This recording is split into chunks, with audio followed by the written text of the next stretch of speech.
ওয়াবুদুল্লাহ, আমার আল্লাহ বলেন, ও দুনিয়ার মানুষ, আমি আল্লাহ ছাড়া ভিন্ন কারো ইবাদত করো না। বলুন, আমরা সকলেই কারো গোলাম। ওয়াবুদুল্লাহ, তোমরা আমি আল্লাহ ছাড়া ভিন্ন কারো গোলামি করো না, ইবাদত করো না। কেন করবি না? কারণ সব কিছু দেওয়ার বেলায় আমি আল্লাহ এক। এই বিশাল আসমান বানাবার বেলায় আমি আল্লাহ এক, জমিন বানানোর বেলায় আমি আল্লাহ এক। এই পৃথিবীর চাইতে বৈজ্ঞানিক বলে 13 লক্ষ গুণ বড় সূর্য আল্লাহ কই বিশাল সূর্য বানানোর বেলাও আমি আল্লাহ এক। ঠিক নি বলেন? রাতের চাঁদের মিটি মিটি আলো, এই চন্দ্র বানানোর বেলাও আমি আল্লাহ এক। এই বিশাল পৃথিবী বানানোর বেলায় আমি আল্লাহ এক। জান্নাত বানানোর বেলায় আমি আল্লাহ এক, জাহান্নাম বানানোর বেলাও আমি আল্লাহ এক, আরশ আজিম বানানোর বেলাও আমি আল্লাহ এক।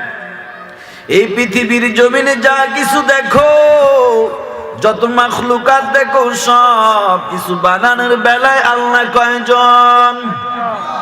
হায়াতের বেলায় আমি আল্লাহ একজন, মৌতের বেলায় আমি আল্লাহ একজন, ছেলে সন্তান দেওয়ার বেলায় আমি আল্লাহ একজন, সুস্থ রাখার বেলায় আমি আল্লাহ একজন, অসুস্থ করার মালিক আমি আল্লাহ একজন, হায়াত দেওয়ার মালিক আমি আল্লাহ একজন, মরণ দেওয়ার বেলায় আমি আল্লাহ একজন, রিজিক দেওয়ার বেলায় আমি আল্লাহ একজন, সম্মান দেওয়ার বেলায় আমি আল্লাহ একজন, ক্ষমতা দেওয়ার বেলাও আমি আল্লাহ একজন। সব কিছুর বেলায় যেহেতু আমি আল্লাহ এক, এই জন্য গোলামি করলেও একমাত্র আমি আল্লাহর গোলামি করবা। ঠিক কিনা? ওয়াবুদুল্লাহ, তোমরা আমি আল্লাহর গোলামি করো, ভিন্ন কারো গোলামি করিও না। কেন করবি না? কারণ আমি আল্লাহ যা দিতে পারি দুনিয়ার কেউ তাহা দিতে পারে না। না, এই জন্য আল্লাহ বলে ওয়াবুদুল্লাহ, তোমরা আমি আল্লাহর গোলামি করো, ভিন্ন কারো গোলামি করো না। তবে গোলামি করতে গিয়া, আমি আল্লাহর গোলামি করতে গিয়া আমি আল্লাহর সাথে ভিন্ন কারো শরীক করো না। ওয়ালা তুশরিকু বিহি শাইআ, আমি আল্লাহর গোলামি করতে গিয়ে ভিন্ন কারোকে অংশীদার করিও না। কারণ আমি আল্লাহ যাহা দিতে পারি দুনিয়ার কেউ তাহা দিতে পারে না।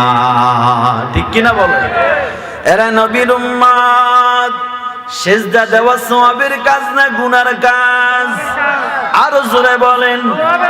সেজদা দেওয়া সওয়াবের কাজ। এই সেজদাটা যদি আল্লাহর ঘরে না দিয়া, এই সেজদাটা তুই যদি বট গাছের গোয়ায় দাও, কি হবে?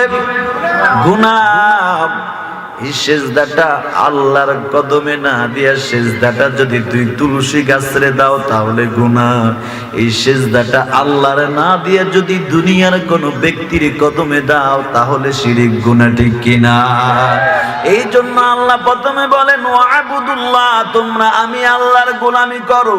এরপরে আল্লাহ কয় গোলামি যে করবি, গোলামির মধ্যেও মাঝে মাঝে শিরক আছে না নাই? এই জন্য আল্লাহ বলেন সাবধান, আমি আল্লাহর গোলামি করতে গিয়া আমি আল্লাহর সাথে ভিন্ন কারো শরীক করো না। ওয়ালা তুশরিকু বিহি শাইআ। এরপরে আল্লাহ 3 নম্বরে বলেন ওয়াবিল ওয়ালিদাইনি ইহসানা, এবং মা বাবার প্রতি ইহসান করো, মা বাবার প্রতি ইনসাফ করো, দয়া করো। কথাটা কার? 1 নাম্বার কথা, আল্লাহ ছাড়া ভিন্ন কারো গোলামি করা যাবে না। 2 নাম্বার, আল্লাহর ইবাদতে কাউকে অংশীদার করা যাবে না। 3 নাম্বার, মা বাবার প্রতি ইহসান করো, সৎ ব্যবহার করো। কথাটা কার? আবার আল্লাহ এই কথাটাকে 15 নাম্বার পারা 3 নাম্বার পৃষ্ঠা সূরা বনী ইসরাঈল 23 নাম্বার আয়াত আল্লাহ ওখানে বলেন ওয়াকাযা রাব্বুকা রাব্বুকা আল্লা তা'বুদু ইল্লা ইয়্যাহু ওয়া বিল ওয়ালিদাইনি ইহসানা। আল্লাহ এখানে বলেন ওয়া কাযা রাব্বুকা, তোমার প্রতিপালকের পক্ষ থেকে চূড়ান্ত ফয়সালা, সিদ্ধান্ত, আল্লাহ তা'বুদু ইল্লা ইয়্যাহু, আল্লাহ ছাড়া ভিন্ন কারো গোলামি করা যাবে না। ঠিক কিনা বলেন? হালকা একটু সান্দান আগের মতো করে রাখেন। আল্লাহ ছাড়া ভিন্ন কারো গোলামি করা যাবে না। ওয়া বিল ওয়ালিদাইনি ইহসানা, এবং মা বাবার প্রতি সদ্ব্যবহার করো, ভালো আচরণ করো, ইহসান করো। তাহলে আল্লাহর পরেই আল্লাহ কার কথা বলছি? যেখানে আল্লাহর হকের কথা বলছে সেখানেই আল্লাহ মা বাবার কথা বলছে। ঠিক কিনা? আরে নবীর উম্মতের এলাকার যুবক ভাই, আল্লাহর পরে আল্লাহ মা বাবার কথা কেন বললেন? আল্লাহ কয়, আমি যেমন আমার বান্দাকে বিনা স্বার্থে, আমি যেমন আমার বান্দারে ভালোবাসি, মহব্বত করি, এই জমিনে আর আমার বান্দারে বিনা স্বার্থে একমাত্র মহব্বত করে তার মা বাবা। ঠিক নেই? আপনার বউ আপনারে ভালোবাসে স্বার্থের কারণে, টাকার কারণে, সম্পদের কারণে। ঠিক কিনা?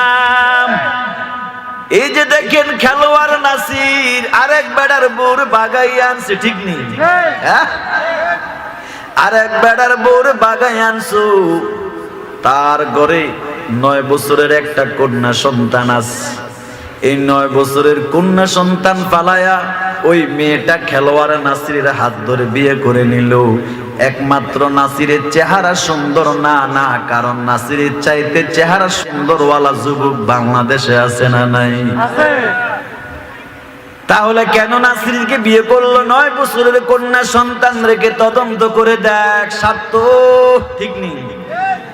টাকার সম্পদ বেশি, গাড়ি বাড়ি বেশি, জাতীয় টিকিট খেলোয়াড়, সারা বিশ্বে তাকে চেনে। এই জন্য স্বার্থের লোভে আগের স্বামীর ডিভোর্স না দিয়াই 9 বছরের কন্যা সন্তানটা রাখিয়াই মা ওই নাসিরের বিয়ে করে নিল মহিলারা। ঠিক কিনা বলেন? এরে নাসির, তুই ভাবিস না তোর চেহারা সুন্দর, কণ্ঠ সুন্দর, এই জন্য না, না। কেন বিবাহ করলো? একমাত্র দুনিয়ার স্বার্থ। ঠিক কিনা? আল্লাহ কেন আল্লাহর ইবাদতের পরে মা বাবার কথা বললেন? 1 নম্বরে ব্যাখ্যা হলো, আল্লাহ যেমন বান্দাকে বিনা স্বার্থে মহব্বত করেন, ভালোবাসেন, রিজিক দেন, আল্লাহর পরে বান্দাদেরকে একমাত্র বিনা স্বার্থে মহব্বত করেন তার মা বাবা। ঠিক কিনা? এই মা বাবার দোয়ায় সন্তান জান্নাতি হয়ে যায়, আবার এই মা বাবার দোয়া সন্তান জাহান্নামে চলে যায়। ঠিক না? ঠিক বলেন না কেন? ঠিক বলছি। হুমা জান্নাতুকা ওয়ান নারুকা, মা বাপ তোর জান্নাত। মা বাবা যদি মায়া করে তোরে দোয়া করে দে তুই জান্নাতি। মা বাবা যদি কষ্ট দাও, মা বাবা যদি তোরে একটু বদদোয়া দেয়, তুই জাহান্নামী। এরে যুবক, তুই আমি টুপিওয়ালা খুরশেদ আলম সিদ্দিকীকে কি ভালোবাসো? মহব্বত করো, দাওয়াত দিয়া খাওয়াও, হাদিয়া দাও। আমি তোর জন্য দোয়া করলাম, 50-50 কবুল হতেও পারে, নাও হতে পারে। আমি পাই মা পেলে যুবকদেরকে বলি, গতকাল মুমিন সিং বলেছিলাম, রে যুবক, দিনের বেলায় হাজার হাজার মানুষের দল, যুবকদের উদ্যোগে আমি বয়ানে বলছিলাম, হে যুবক, তোমরা আমাকে দিল থেকে মহব্বত করো, আমি ধন্যবাদ জানাই। আমার ওই সুদূর কুমিল্লা থেকে নিয়ে আসছো, আমার ভালো খানা খাওয়াইলা, হাদিয়া দিলা, আমাকে দিল থেকে মহব্বত করো।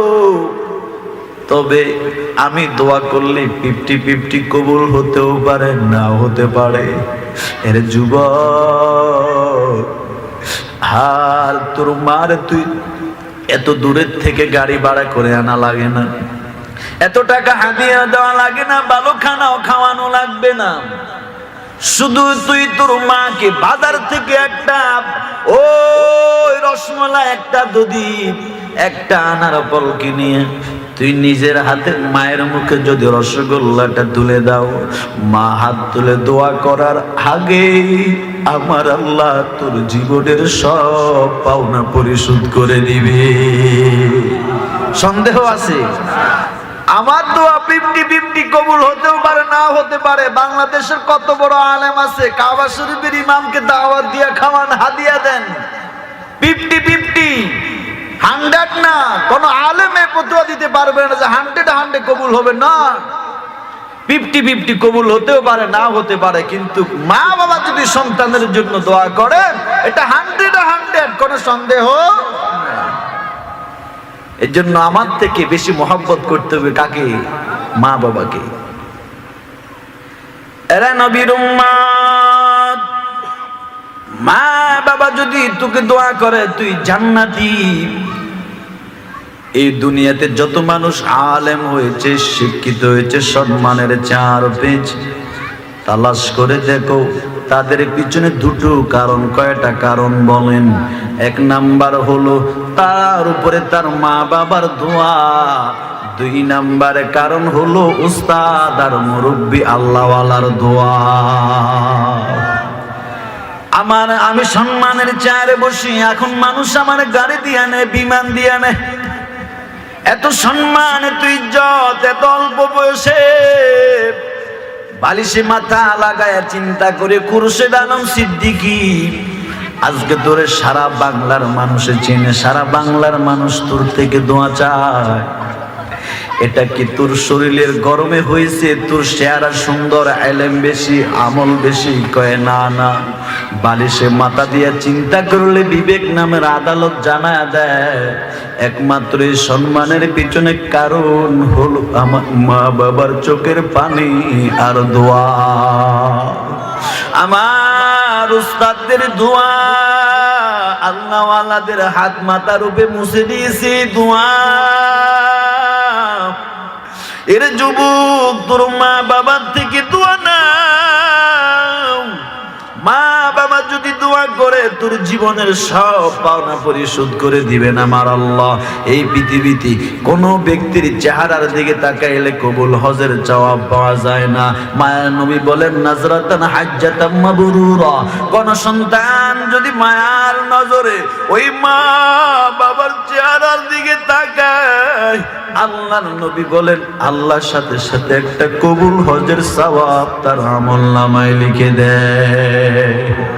সাহাবী প্রশ্ন করে, ইয়া রাসূলুল্লাহ, কেউ যদি 2 বার তাকায়, রাসূল কয় 2 হজের সওয়াব। কেউ যদি 3 বার তাকায়, রাসূল কয় 3টা কবুল হজের সওয়াব।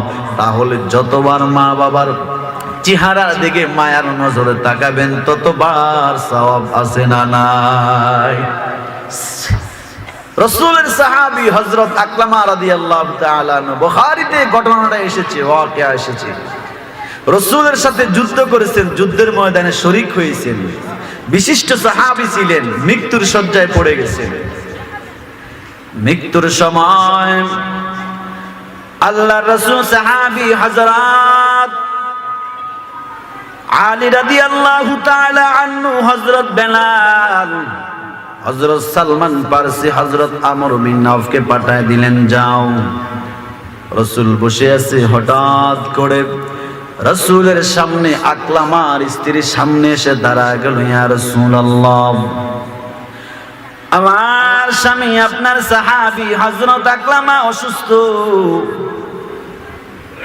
ইয়া রাসূলুল্লাহ, আপনি যদি কিছু সাহাবী পাঠাইতেন তাহলে আকলামা একটু তাকে মৃত্যুর সময় কালিমার তালিম দিত। আসেন না, আলহামদুলিল্লাহ বলেন। আজকের মাহফিলের সভাপতি মহোদয় আমাদের মাঝে উপস্থিত হয়েছে।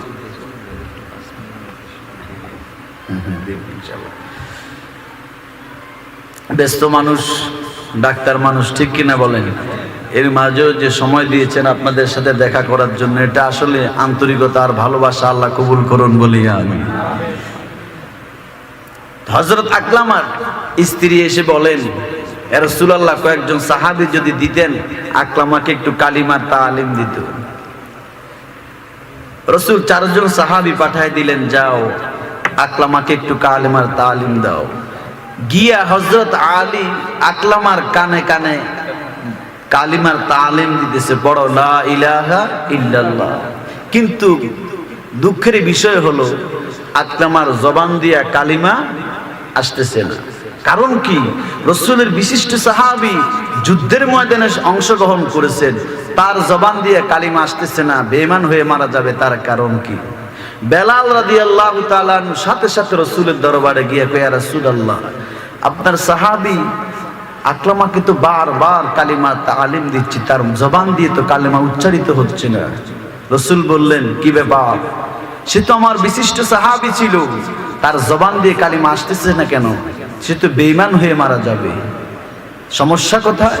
আকলামার কি মা বেঁচে আছে? কয়, ইয়া রাসূলুল্লাহ, আকলামার বাবা নাই, শুনছি মা বেঁচে আছে। আকলামার মাকে একটু খবর দিয়ে আমার কাছে নিয়ে আস।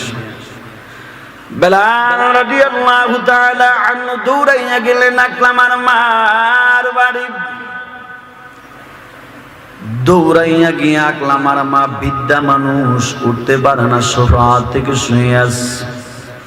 সাহাবীরা গিয়ে সালাম দিলেন, ও আকলামার মা,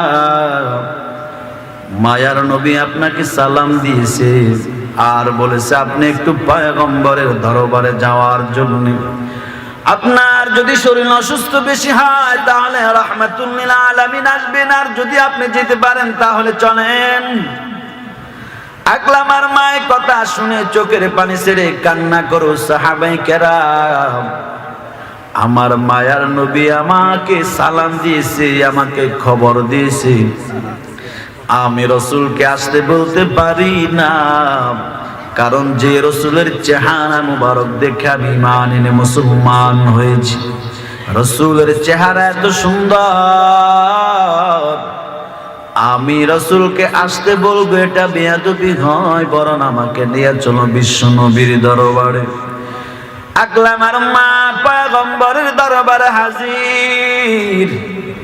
মায়ার নবী সালাম জানায় দিলেন, মা, আপনার আকলামা মৃত্যুর সজ্জায়, তবে তাকে কালিমার তালিম দিতেছি, জবান থেকে কালিমা আসতেছে না। তার বলুন, আপনার আকলামাকে কোনদিন আপনার সাথে খারাপ আচরণ করছে কিনা, কোনদিন বেয়াদবি করছে কিনা? রাসূল এই কথা বলে আর আকলামার মা চোখের পানি ছেড়ে কান্না করে। রাসূল ডাক দিয়া কয়, মা, আপনি কাঁদতেছেন কেন? কারণ কি বলেন? আপনার আকলামাকে কোনদিন আপনাকে কষ্ট দিয়েছে? কোনদিন কি আপনার সাথে বেয়াদবি করেছে, খারাপ আচরণ করেছে? মা, এই কথা শোনার পরে আকলামার মা চোখের পানি ছেড়ে কয়, ইয়া রাসূলুল্লাহ, আমার সন্তান আকলামা বড় ভালো মানুষ, নামাজ পড়তো, তাহাজ্জুদ পড়তো, কোরআন তেলাওয়াত করতো, আপনি নবীকেও খুব ভালোবাসতো, আপনার সাথে চলতো, যুদ্ধেও অংশগ্রহণ করেছে। তবে পয়গম্বর, আমার আকলামা তার বইয়ের কথা বেশি শুনতো, তার বইয়ের কথা শুনে মাঝে মাঝে আমি মাকে বড়ই কষ্ট দিত, আমি মাকে বড় কাঁদাইতো, আমি মারে বড় চোখের পানি ছাড়ত। আমি মা অসুস্থ, আমি মার খবর নিত না, আমার সেবা করত না। আমার আকলামা আমারে মাঝে মাঝে বকা দিত। ইয়া রাসূলুল্লাহ, আমি সহ্য করতে পারি নাই, আমার আকলামা আমারে অনেক কষ্ট দিয়েছে, আমি অসুস্থ, আমার খবর নিত না, ঠিক মতন আমার ভরণ পোষণ দিত না। আমি আমার ওই আকলামার জন্য আল্লাহর কাছে দোয়া করছি, ও মালিক,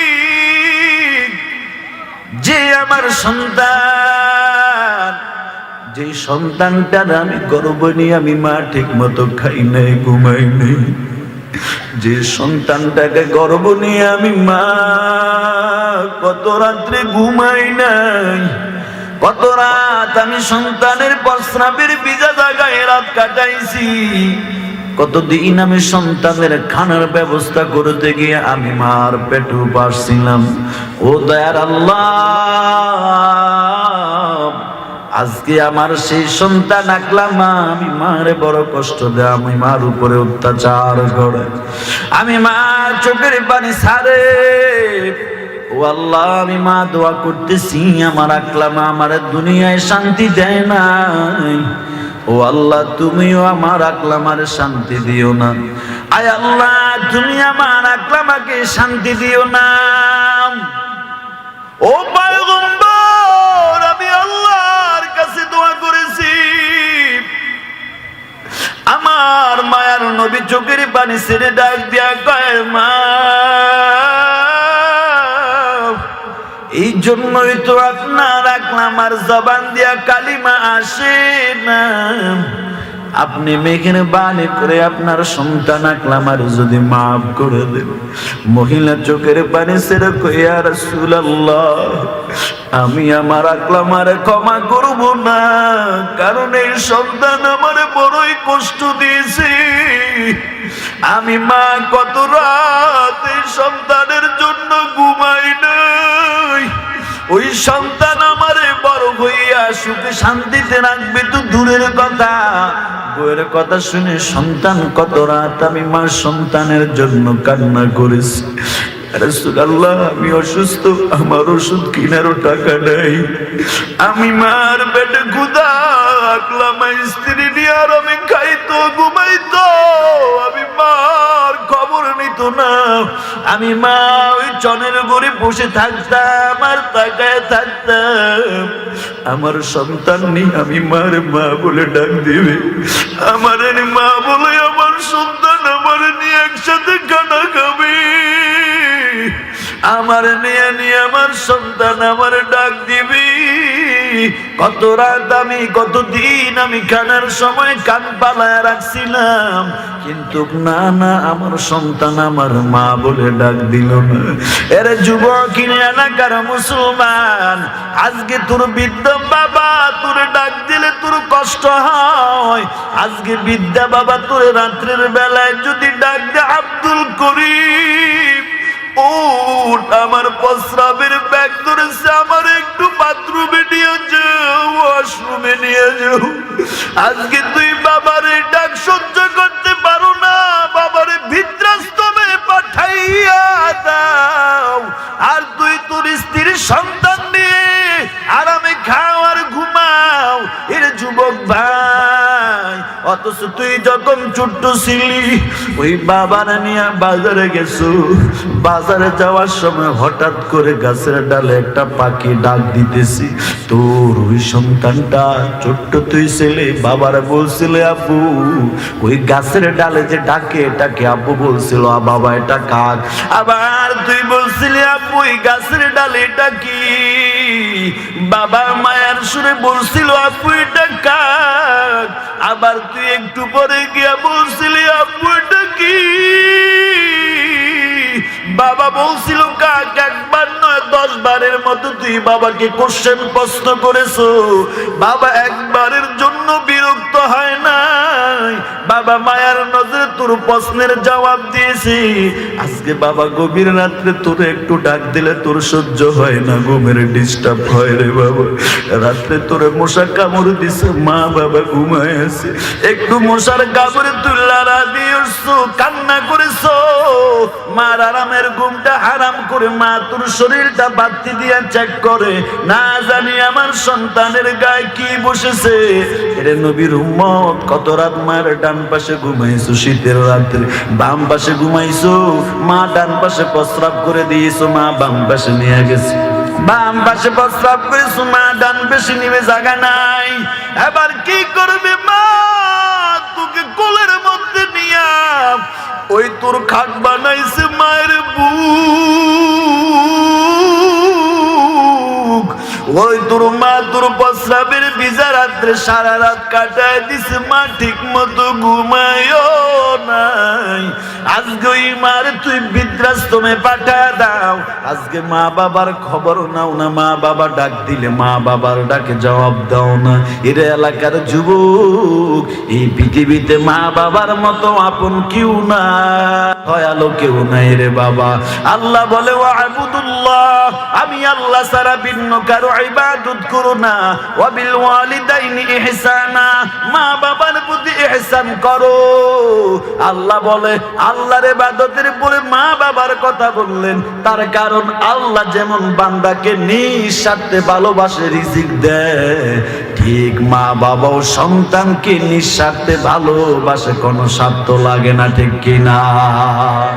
মা চোখের পানি ছেড়ে কই ইয়া রাসূলুল্লাহ, ওই আকলাম আমার কতদিন মা বলে ডাক দেন, আর মায়ার নবী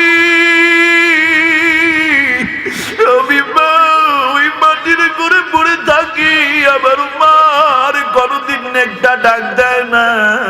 আমি এই কষ্ট সহ্য করতে পারি নাই, আমি আমার আল্লাহর কাছে নালিশ করেছি, মায়ার নবী কো মা আপনি আমারে মাফ করে দেন।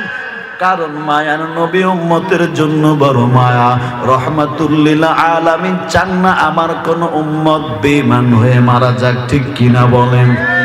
আরে নবীর উম্মত, আকলামার মা ক্ষমা করে না।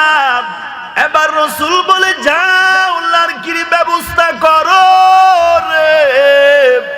লাড়কির ব্যবস্থা করলেন, লাড়কি বিশাল লাকড়ির টোপ দিয়া পয়গম্বর আগুন জ্বালায়া দিলেন। যাও যাও সাহাবী আকলামার নিয়ে আসো। মহিলার সামনে যখন তার সন্তান আকলামাকে নিয়ে আসা হলো, মহিলা প্রশ্ন করে ইয়া রাসূলুল্লাহ, এই বিশাল আগুনের টুন্ডলি আপনি কার জন্য জ্বালাইছেন?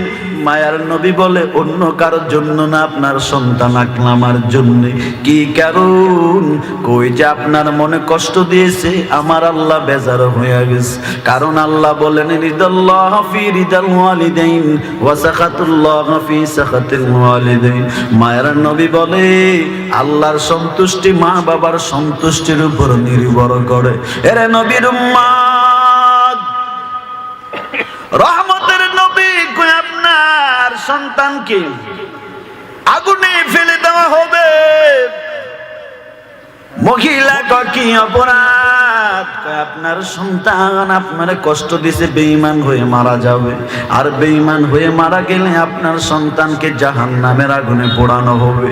আমি চাই না আপনার সন্তান জাহান্নামে পোড়ার আগে দুনিয়ার আগুনে পড়ে যাক।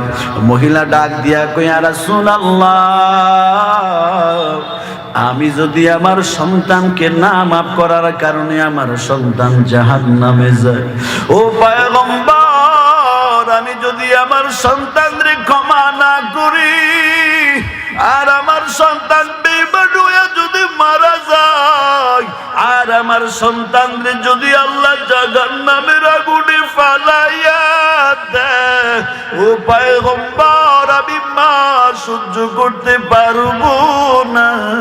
ও পয়গম্বর, জান জান, আমি আমার সন্তান আকলামাকে মাফ করে দিলাম, এরপরও আমার সন্তানরা আপনি আগুনে ফুরাবেন না। এরে নবীর উম্মত, হযরত বেলাল আওয়াজ দিয়ে বলে, এই মাফ শব্দটা মায়ের মুখ দিয়ে বলতে দেরি হয়। এতক্ষণ তো আকলামার কানে আমরা কালিমার তালিম দিতেছি, অথচ জবান দিয়া কালিমা বাইর খায় না। আর মা ওই দুঃখিনী মা, পিতা মা, ওই সামান্য মুখ দিয়া বলতে দেরি আমি আমার সন্তানরে মাফ করে দিয়েছি, এই কথাটা বলতে দেরি সাথে সাথে আকলামার জবান দিয়ে অটোমেটিক বাইর হয়ে যায় লা ইলাহা ইল্লাল্লাহ মুহাম্মাদুর রাসূলুল্লাহ সাল্লাল্লাহু আলাইহি ওয়াসাল্লাম। তো যাই হোক, যে কথাটা বললাম, ওয়াবুদুল্লাহ, এক নাম্বার কার গোলামি, ওয়ালা তুশরিকু বিহি শাইআ, আল্লাহর সাথে কারো শিরিক করা যাবে না। মানে আল্লাহর শিরিক মানে আল্লাহ যেটা দিতে পারে দুনিয়ার কেউ সেটা দিতে পারে, এটা মনে করার নাম কি? শিরিক। একটা উদাহরণ দিছিলাম শুধু, যে সিজদা দেওয়া কি কাজ? সওয়াবের কাজ, ইবাদতের কাজ, ঠিক কিনা বলেন? উত্তম কাজ।